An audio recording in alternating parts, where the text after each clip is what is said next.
Alrighty tighty folks, welcome back to But It Runs.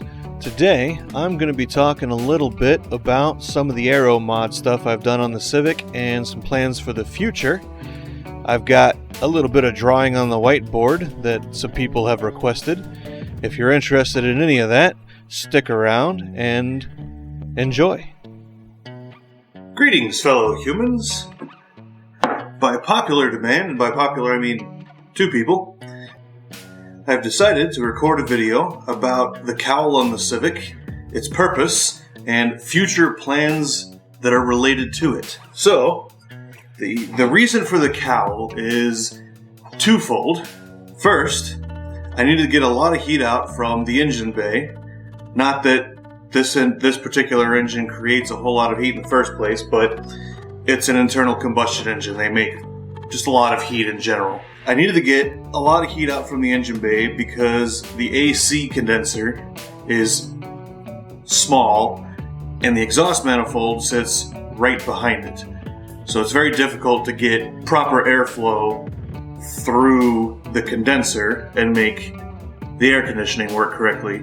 So on the whiteboard behind me, you'll see I've drawn a crude diagram of the Civic. It's a diagram. And I figured I would show you a little bit visually the points of interest, the reason I'm doing the things I'm doing.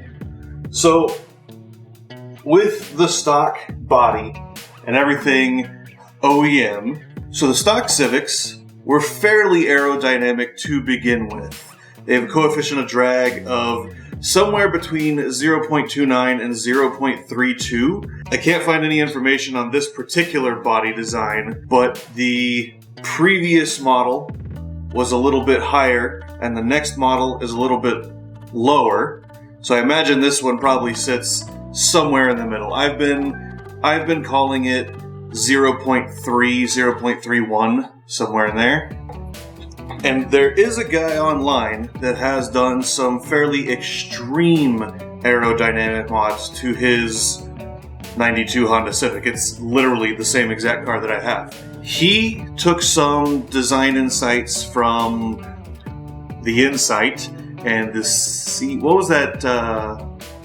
CHR? He made some fiberglass panels to keep the boundary layer attached to the body as long as possible, and then allow it to separate only after it was beyond the point where it would interfere or create a low pressure area directly behind the car, which is drag. I can draw you kind of an image of what that looks like. So normally, as you're driving, you have airflow, and below, once you reach about 40 miles an hour or so, aerodynamic effects start to take hold, and what you get is high pressure and low pressure areas being generated by airflow on and around the body of the vehicle. So you normally get something about like this.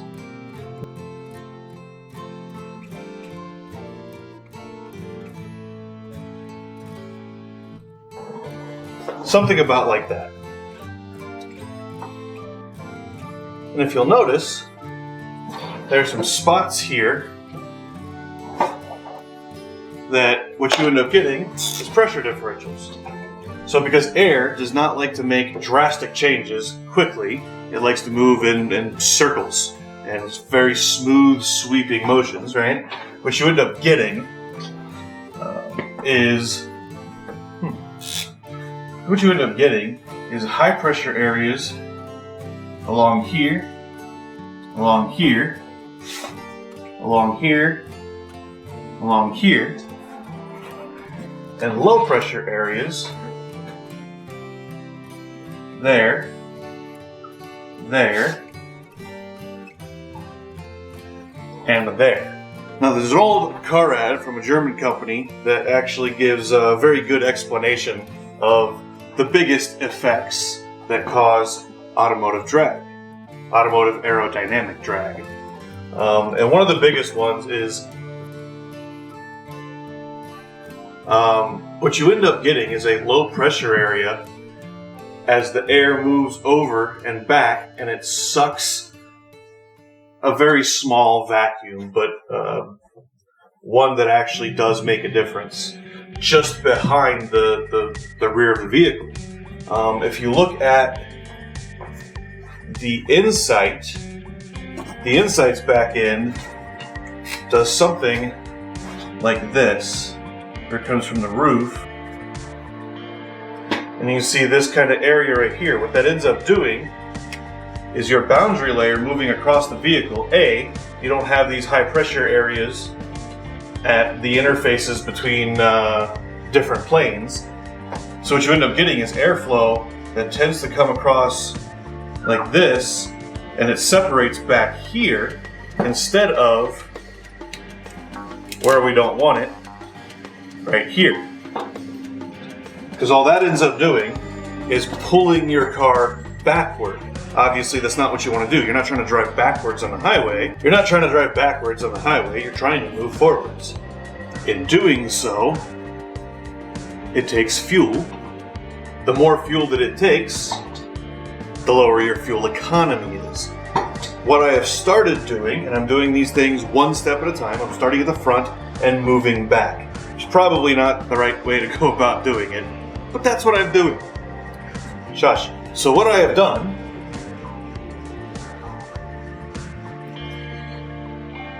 is I am trying to remove the pressure gradients from the front of the vehicle first.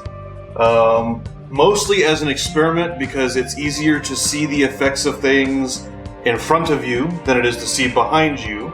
And I have tested the cowl already and gotten some very valuable data. So what I have done is I have added a cowl. Oh, this brown spot's in the wrong spot. That's fine, okay. So I've added the cowl that follows the curvature of the front of the hood up a little bit more, with the aim of reducing this high pressure area by some amount. If I can do it completely, that'd be ideal, but given that you have to see out the windshield, I really don't think that's going to be possible. And I have noted that what this has done, it has actually changed the airflow path to something like that, which hopefully will create a larger low pressure area in front of the windshield, which would actually be lift, as it were, be extra thrust, because there should be more pressure in the rear of the vehicle relative to what is now in the front of the vehicle.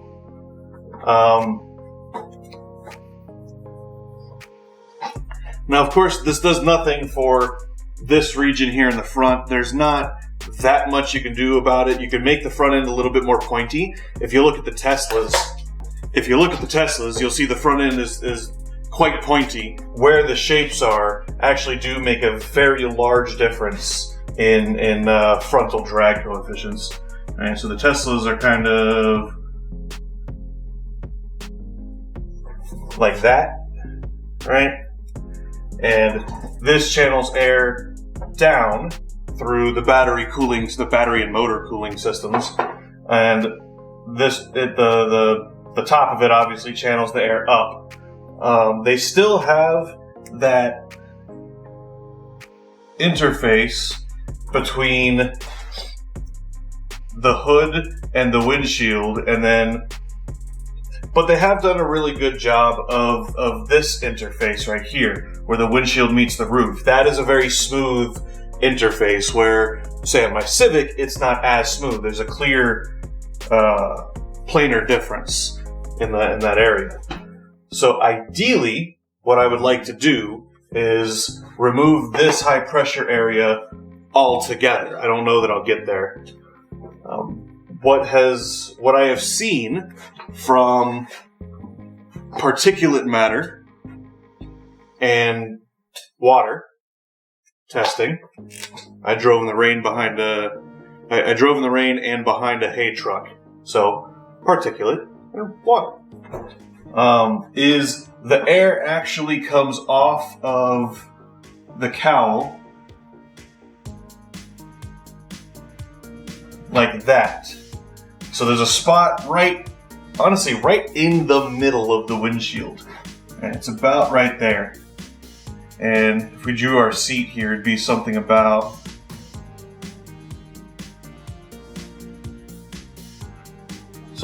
there. So it has done what I wanted to do, and it brought this airflow path up higher, which should reduce this high pressure area and increase this low pressure area.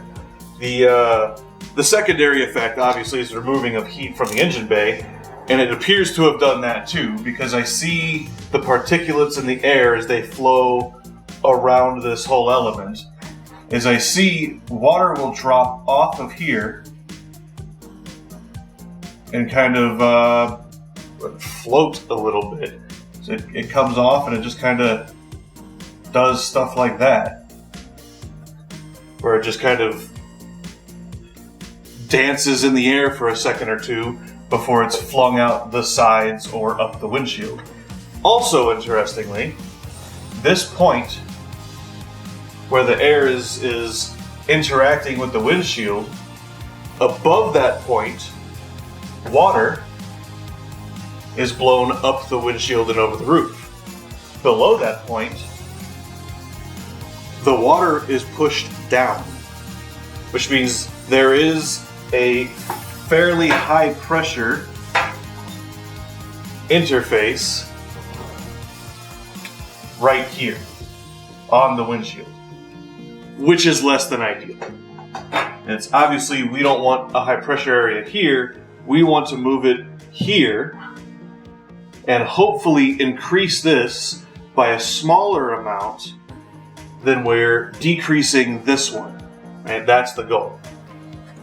So there are other things that I am planning on doing eventually once I get that cowl sorted out. Mostly it's a manufacturing issue.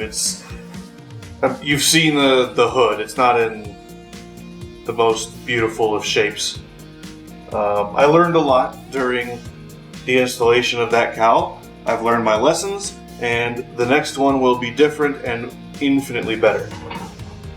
So the next thing I want to do is I want to remove this low pressure area in the back here. And what I think should do that is a small wing that hopefully can channel the air down the rear windscreen more cleanly and remove the low pressure area. So the idea is to have the airflow come in here like that, but then have the boundary layer come in and stick to the body, because that will reduce a lot of these high and low pressure areas. Of course, I will be creating a high pressure area right here, just in front of that lip. The other step, the rear step, is obviously a diffuser. And so we take off any kind of rough edge from underneath. So what we want to do is we want to increase the length of the flow path for the air from underneath the vehicle and bring it out to the back of the bumper. All right, so there's no more body in the way. And I'm thinking a small winglet that would come up from the trunk lid, something like that, to move the separation of the boundary layer a little bit further from this back region of the body here. Ideally, we want the separation of the boundary layer to occur after it has left the body physically, so somewhere back here where it's not going to make that much difference on the movement of the vehicle.